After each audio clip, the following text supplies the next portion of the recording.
ஆபிரகாமிடத்தில் கற்றுக்கொண்ட ஒரு மிகப்பெரிய பாடம் என்ன அப்படின்னா, அவன் ஈசாக்கு விதை விதைத்து அவனுக்கு கர்த்தர் ஆசீர்வாதத்தை கொடுத்தார்.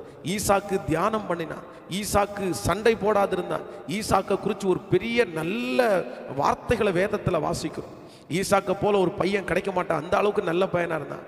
ஆனால் இந்த ஈசாக்கை இவ்வளோ தூரம் எப்படி ஒரு தகப்பனார் நடத்தினார்னா, அந்த தகப்பனார் ஆண்டவரை எல்லா இடத்துலையும் முக்கியத்துவப்படுத்துகிறவர், எல்லா இடத்துலையும் முக்கியத்துவப்படுத்துகிறவர். ஈசாக்கு ஒன்று மட்டும்தான் தெரியும், எங்கள் அப்பா எது செஞ்சாலும் ஏசப்பாட்ட கேட்டு தான்ப்பா செய்வார், எதை செஞ்சாலும் ஏசப்பாவை முன்னாடி வச்சு தான் செய்வார். அவர் ஆண்டவருக்கு ரொம்ப முக்கியத்துவம் கொடுப்பார். ஸோ அவர் ஆண்டவருக்கு முக்கியத்துவம் கொடுப்பாரே, ஆனால் அவர் ஆண்டவருக்கு முக்கியத்துவம் கொடுத்து இவ்வளவு ஆசீர்வதிக்கப்பட்டிருக்கிறார். நானும் அந்த ஆண்டவருக்கு முக்கியத்துவம் கொடுத்தால் ஆசீர்வதிக்கப்படுவேன் என்கிற ஒரு எண்ணம் ஈசாக்குக்குள்ளே வந்தது போல உங்கள் பிள்ளைகளுக்குள்ளேயும் வரும், உங்கள் பிள்ளைகளுக்குள்ளே வரும். ஸோ நம்பர் 1, முதலாவதாக உங்கள் பிள்ளைகளுக்கு இயேசுவை கொடுங்கள். சொத்தை அல்ல, பணத்தை அல்ல, படிப்பை மட்டும் அல்ல, மற்ற காரியங்களை, ட்ரெஸ்ஸை மட்டும் இல்லை, சாப்பாடை மட்டும் இல்லை. அவன் உடம்பு ஒல்லியாக இருந்தால் அவனுக்கு நல்ல புஷ்டியான ஆகாரம் கொடுக்கணும்னு நினைக்கிறீங்கல்ல, அவனுக்கு நல்ல ஆகாரம் கொடுத்தா அதெல்லாம் வாங்கி கொடுத்து அவனை புஷ்டி பண்ணணும்னு நினைக்கிறீங்கல்ல, அவனுக்கு ஒரு நல்ல ட்ரெஸ் எடுத்து கொடுக்கணும்னு நினைக்கிறீங்கல்ல. நான் சொல்கிறேன், உங்கள் பிள்ளைகளுக்கு முதலாவது கொடுக்க வேண்டியது இயேசுவை கொடுங்க.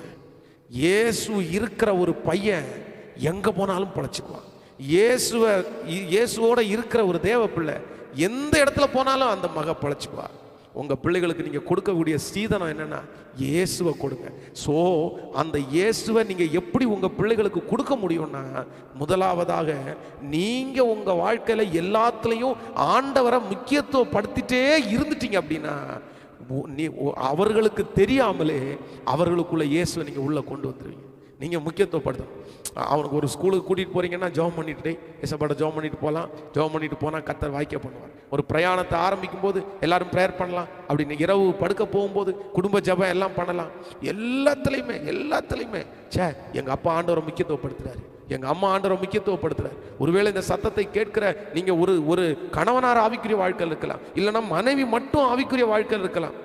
பாஸ்டர், நீ சொல்றது போல எங்க கணவனார் இல்லை, நீங்க மனைவி இல்லை. நான் சொல்றேன், இன்னொருத்தரை பார்க்காதீங்க. நீங்க ஆண்டவர் உங்களை தாயாய் வைத்திருக்கிறாரா, தகப்பனாய் வைத்திருக்கிறாரா, நீங்க அந்த இடத்துல ஸ்ட்ராங்கா இருந்துட்டீங்கன்னா போதும்.